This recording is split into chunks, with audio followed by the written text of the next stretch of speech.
শোণিতপুৰ জিলাৰ তেলিয়া গাঁৱত সেউজীয়া ধাননিত মৰণা মাৰিছে হাতীয়ে। নিযুক্তিৰ জয়ঢোল কোবোৱা চৰকাৰৰ বন বিভাগৰ কৰ্মচাৰীৰ সংখ্যাক লৈ প্ৰশ্ন। বন বিভাগত নিযুক্তিজনিত সমস্যাৰ বাবে অভাৱ ঘটিছে নেকি ফৰেষ্ট গাৰ্ডৰ? স্থলভাগৰ আটাইতকৈ প্ৰকাণ্ড জীৱ হাতী। শাৰীৰিক শক্তিৰ তুলনাত সামান্যভাৱে তথা বুদ্ধিমত্তাতকৈও সবাতোকৈ বলৱান মানুহৰ সৈতে সংঘাতত লিপ্ত। হাতী মানুহৰ সংঘাত। ব্ৰহ্মপুত্ৰৰ উত্তৰ পাৰে শোণিতপুৰ জিলাত এই সংঘাতৰ তীব্ৰ ৰূপ।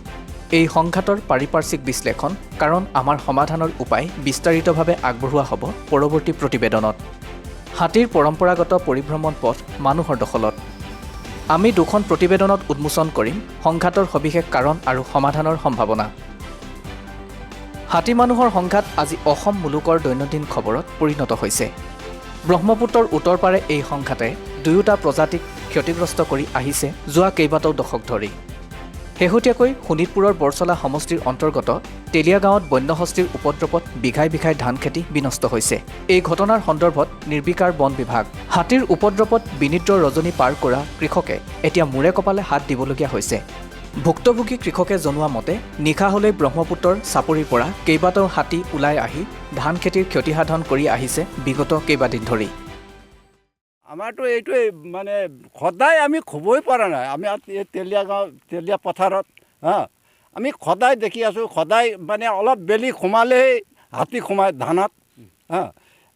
যি খাইছে বেছি নাই হাতীটো, এটা মানে 4টা আছে। ফাৰ্ষ্টত আহিছিলে 2টা, এতিয়া মানে ক'ৰ পৰা আহিলে আকৌ 3টা 4টা হৈ গ'ল। এইটো ধান খাই একদম শেষ। আমি আৰু আমাৰ ল'ৰা ছোৱালীৰ ইমান অসুবিধা হৈছে, এই শিৱ মন্দিৰত ৰাখিব লগা হৈছে। এইটোৱে আমি ধান।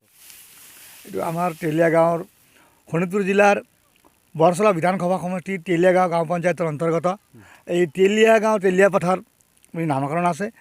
এই তেলিয়া পথাৰ আমাৰ নদীৰ কাষতে আছে। ব্ৰহ্মপুত্ৰৰ সহনীয়াত আপোনালোকে দেখিছে, এইটো কাষত আছে। এখন প্ৰায় ইয়াত 600-700 ঘৰ আছে।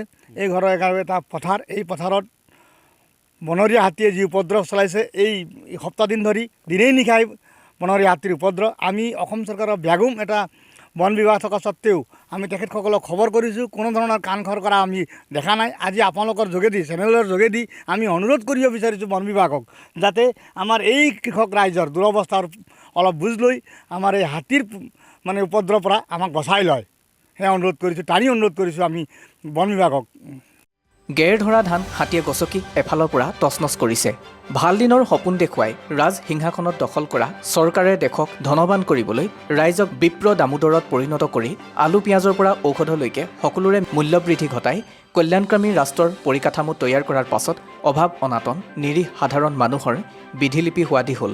সেই বিধিলিপি বহু কৃষকে বহু কষ্টৰে ধাৰ ঋণ লৈ কৰা ধান খেতি এতিয়া হাতীয়ে এফালৰ পৰা তছনছ কৰাত মূৰে কপালে হাত দিছে কৃষক ৰাইজে। এই বিষয়ে বন বিভাগক অৱগত কৰাৰ পিছতো কোনো ধৰণৰ কাণসাৰ নাই বন বিভাগৰ। উল্লেখযোগ্য যে আজিৰ পৰা কিছুদিন পূৰ্বে হাতী খেদিবলৈ আহোঁতে তেলিয়া গাঁৱৰ পৰা কিছু নিলগত মাজুলী অঞ্চলত হাতীৰ আক্ৰমণত নিহত হৈছিল বন বিভাগৰ এগৰাকী লোক। তেলিয়া গাঁৱৰ ঘটনাত বন বিভাগৰ নিষ্ক্ৰিয়তাই এই কথাকে প্ৰতিপন্ন কৰে নেকি? বন বিভাগত নিযুক্তিজনিত সমস্যাৰ অভাৱ ঘটিছে নেকি ফৰেষ্ট গাৰ্ডৰ? এই মন্তব্য কৰিছে ভুক্তভোগী অঞ্চলৰ একাংশ সচেতন লোকে। নিযুক্তিৰ জয়ঢোল কোবোৱা চৰকাৰৰ বন বিভাগৰ কৰ্মচাৰীৰ সংখ্যাক লৈও এতিয়া প্ৰশ্ন উঠিছে। তেজপুৰৰ পৰা দীপ শইকীয়াৰ ৰিপৰ্ট, নতুন সময়।